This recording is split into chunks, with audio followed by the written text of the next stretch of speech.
those are some of the objective things that we look at whenever we're talking about measuring these things and trying to make progress with our sites. But unfortunately, there's really not this silver bullet solution, and there is this kind of perception that there is maybe outside in the marketplace, according to some others. So maybe tell us about that a little bit. Yeah, I mean, this slide, it's probably not the best slide in the world, but it's showing, this is Demexco, which is a huge AdTech conference in Cologne every year, and you have aircraft hangars full of AdTech businesses, all selling their own kind of secret sauce, to publishers.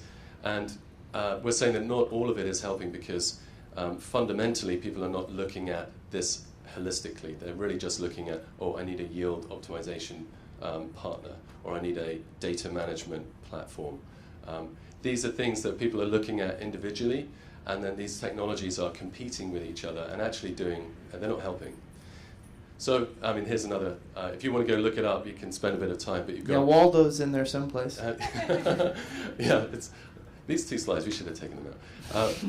But this is the display Lumascape, which you can go and look up. These guys keep an eye on businesses and ad tech that's out there. And you've got advertisers and marketers on one side, and then the publishers on the other side. And really, you've got everything from ad agencies to trading desks to exchanges, demand-side platforms, and you've got data suppliers. It is a very confusing mix. I mean, we're not here to say we've got the answer to this, we're just pointing it out.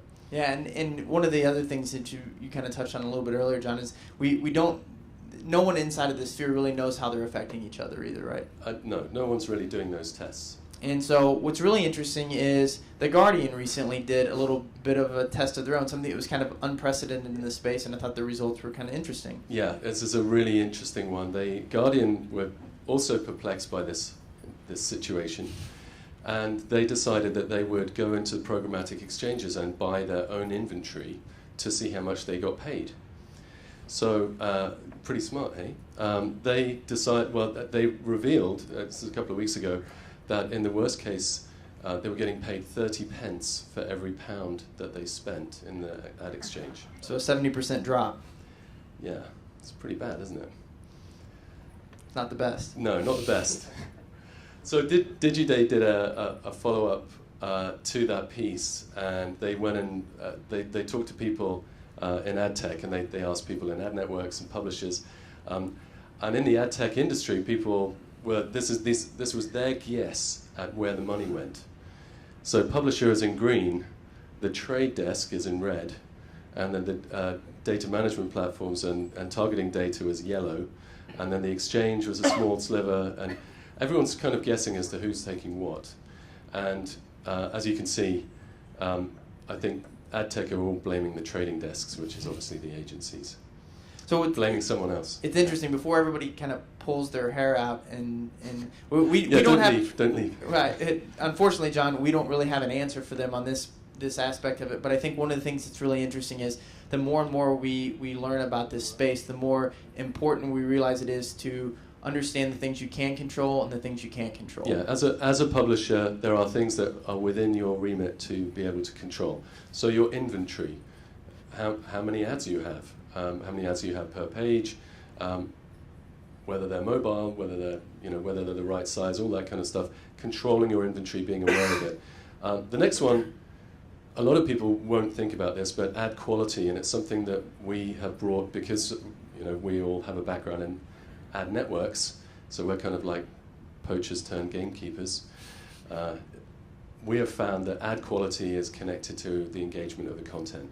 So if you've got a super article that people are really reading, the quality of the ads for the advertiser will improve. And that connection you cannot disconnect those. So when you talk about ad quality, we're essentially talking about content quality as well, right? Those content quality, yeah. So the things that you're sort of somewhat browsing, cat flushing the toilet video, that kind of thing, little Paul, that sort of stuff, maybe not as engaging as that scientific article that you were reading on a specialized site.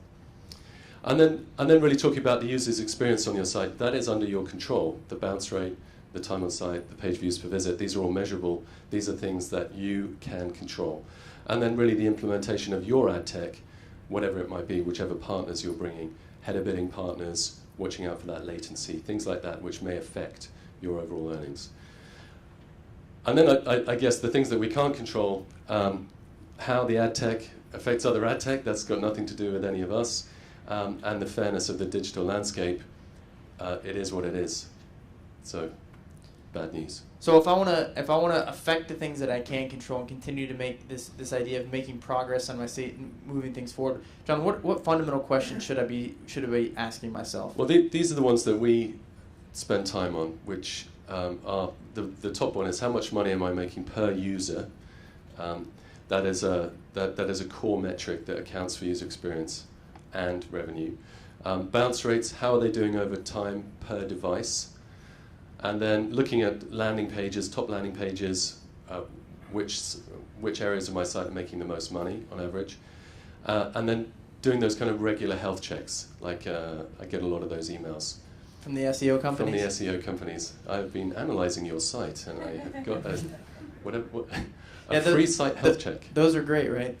Yeah, the SEO industry doesn't always have the best reputation, but I think when it comes to doing things like a health check, specifically as it relates to SEO on your site, what's probably the most important thing for you to do is really take ownership of these things on your own. So there are tools like things like farv.com where you can understand if you have technical issues that are causing you major problems, but fundamentally, you really need to understand your content, and we're going to dig into things like pages and landing pages a little bit later that I think probably will offer you more help with that than... Exactly, and there's so many free tools now. You don't need to pay some company to do a check. You really need to be using these free tools and knowing your own data. And then really looking at a couple of things. Obviously, is my site fast enough for my users? And a binary question, is my site secure? Yes or no? Yes, no. Yeah.